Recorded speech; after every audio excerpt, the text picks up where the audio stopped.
Shalom, salam sejahtera bagi Bapak Ibu Saudara-saudara, anak-anak yang dikasihi oleh Tuhan Yesus Kristus. Berjumpa kembali bersama saya Pendeta Eka di dalam renungan firman Tuhan pada hari ini, hari Rabu 16 November 2022. Sukacita dan damai sejahtera dari Tuhan Yesus kiranya menyertai hidup kita sekalian. Puji nama Tuhan. Pembacaan firman Tuhan pada hari ini sampai pada pembacaan kitab Yesaya pasal yang keempat. Kitab Yeremia pasal yang keempat. Kiranya firman Tuhan yang kita baca sungguh memberkati hidup kita sekalian. Baik Bapak Ibu Saudara-saudara, sebelum kita akan merenungkan bagian kitab Yeremia pasal yang keempat, kita akan berdoa bersama. Tuhan Bapa di surga, di dalam Yesus Kristus kami datang kepadamu mengucapkan syukur, terima kasih untuk setiap berkat, penyertaan, anugerah yang sungguh nyata kami alami dari hari ke hari. Dan kami mau terus dekat dengan Tuhan, kami mau terus mempelajari firman Tuhan, supaya apa yang kami lakukan seturut dengan rencana dan kehendak-Mu. Terima kasih Bapa, berfirman atas kami sedia untuk belajar firman-Mu. Demi nama Tuhan Yesus Kristus, kami sudah berdoa dan bersyukur. Haleluya, amin. Yeremia pasal yang keempat saya akan membacakan di ayat yang ke-19 sampai ayat yang ke-31. Demikian firman Tuhan. Aduh dadaku, dadaku, aku menggeliat sakit. Aduh dinding jantungku, jantungku berdebar-debar. Aku tidak dapat berdiam diri sebab aku mendengar bunyi sangkakala pekik perang. Kehancuran demi kehancuran dikabarkan, seluruh negeri dirusakkan, kemahku dirusakkan dengan tiba-tiba, tendaku dalam sekejap mata. Berapa lama lagi aku melihat panji-panji itu dan mendengar bunyi sangkakala itu? Sungguh bodohlah umatku itu. Mereka tidak mengenal aku. Mereka adalah anak-anak tolol dan tidak mempunyai pengertian. Mereka pintar untuk berbuat jahat, tetapi untuk berbuat baik mereka tidak tahu. Aku melihat kepada bumi ternyata campur baur dan kosong, dan melihat kepada langit tidak ada terangnya. Aku melihat kepada gunung-gunung ternyata goncang dan seluruh bukit pun goyah. Aku melihat ternyata tidak ada manusia dan semua burung di udara sudah lari terbang. Aku melihat ternyata tanah subur sudah menjadi padang gurun dan segala kotanya sudah runtuh di hadapan Tuhan, di hadapan murkanya yang menyala-nyala. Sebab beginilah firman Tuhan, seluruh negeri ini akan menjadi sunyi sepi, tetapi aku tidak akan membuatnya habis lenyap. Karena hal ini bumi akan berkabung dan langit di atas akan menjadi gelap. Sebab aku telah mengatakannya, aku telah merancangkannya, aku tidak akan menyelesalinya dan tidak akan mundur daripada itu. Oleh karena hiruk pikuk pasukan berkuda dan pemanah seluruh negeri melarikan diri. Mereka masuk ke dalam belukar dan naik ke bukit-bukit batu. Setiap kota sudah ditinggalkan dan tidak seorang pun tinggal di dalamnya. Dan engkau yang dimusnahkan, apakah yang hendak kau lakukan? Mengapa engkau mengenakan pakaian kirmizi, menghiasi dirimu dengan perhiasan emas, memalit matamu dengan celak? Sia-sia engkau memperelok dirimu, pecinta-pecintamu menolak engkau, bahkan mereka ingin mencabut nyawamu. Sebab aku mendengar suara seperti suara perempuan bersalin, suara orang kesesakan seperti suara ibu yang melahirkan anak pertama, suara putri Sion yang mengap-mengap, yang merentang-rentangkan tangannya. Celakalah aku, sebab aku binasa di depan para pembunuh. Bapak Ibu Saudara-saudara yang dikasihi oleh Tuhan Yesus Kristus, Yeremia adalah seorang imam, namun dia juga seorang nabi yang ditugaskan untuk menyampaikan berita penghakiman atas Yehuda, bangsa yang dia kasihi.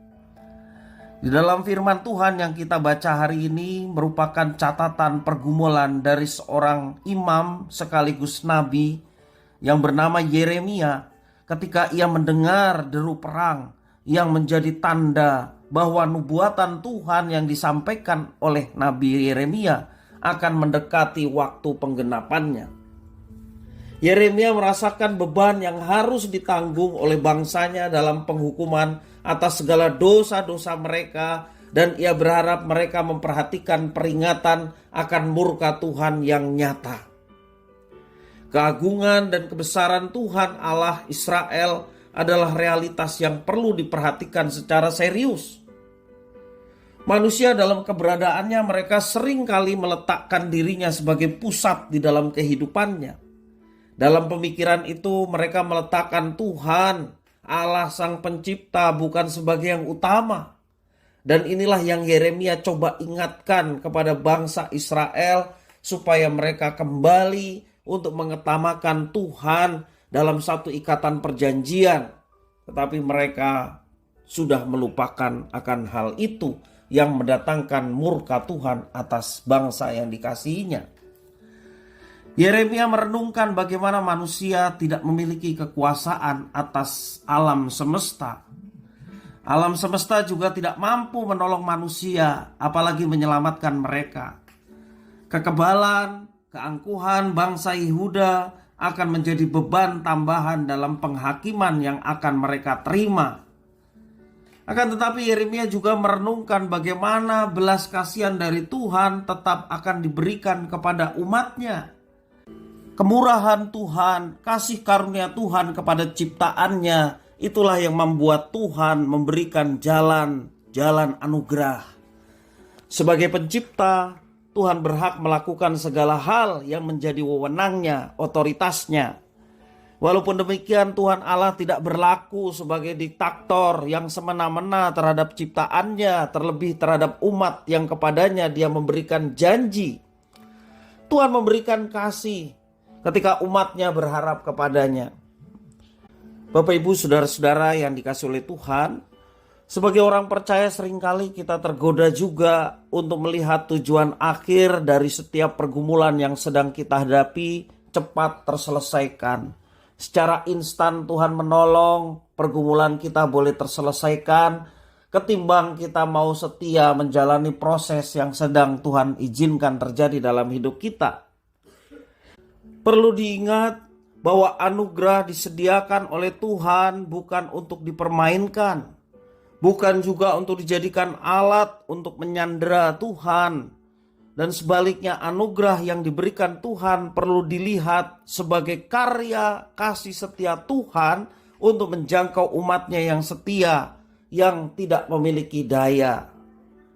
Bapak Ibu saudara-saudara yang dikasihi oleh Tuhan Yesus Kristus, anugerah adalah karya Tuhan yang sedemikian besar kepada kita orang berdosa. Mari kita menikmati anugerah itu, menikmatinya dengan hubungan kasih dengan Tuhan, menikmatinya dengan kesadaran bahwa diri kita perlu terus diperbarui dari hari ke hari dan hidup seturut dengan rencana dan kehendak-Nya. Bukan menyalahgunakan anugerah itu untuk hidup kita semaunya.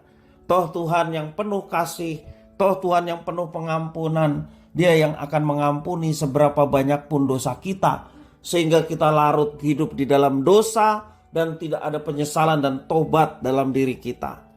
Mari kita melihat anugerah itu sebagai satu kesempatan untuk kita bertobat dan kembali kepadanya, mengikuti rencana dan kehendak-Nya, hidup melayani Dia, hidup beribadah kepadanya, hidup setia untuk melakukan tugas tanggung jawab yang dipercayakan dengan sebaik-baiknya. Karena Dia yang setia, Dia yang penuh kasih, Dia yang penuh anugerah, telah menyatakan lebih dulu itu kepada kita sebagai orang-orang yang sesungguhnya tidak layak, tetapi diberikan satu kesempatan untuk bertobat dan sungguh-sungguh mengikut Dia dengan setia. Kiranya apa yang boleh kita renungkan pada saat ini sungguh memberkati kita untuk hidup seturut dengan rencana dan kehendak-Nya, dan tidak larut di dalam kehidupan dosa yang mendatangkan murka Tuhan. Mari kita berdoa, mengucap syukur atas firman Tuhan. Terima kasih ya Tuhan atas firman-Mu. Mampukan kami boleh melihat anugerah yang sedemikian besar, bukan untuk hidup dengan kesia-siaan, tetapi hidup melayani Tuhan, hidup dengan sungguh-sungguh menerapkan apa yang Tuhan ajarkan. Dan kami terus belajar hidup dalam ketaatan, karena hanya dengan itu, hal yang menyenangkan hati Tuhan, hal yang memuliakan Tuhan. Terima kasih ya Tuhan atas firman-Mu, mampukan untuk kami mengerjakannya. Demi nama Tuhan Yesus kami sudah berdoa, haleluya, amin.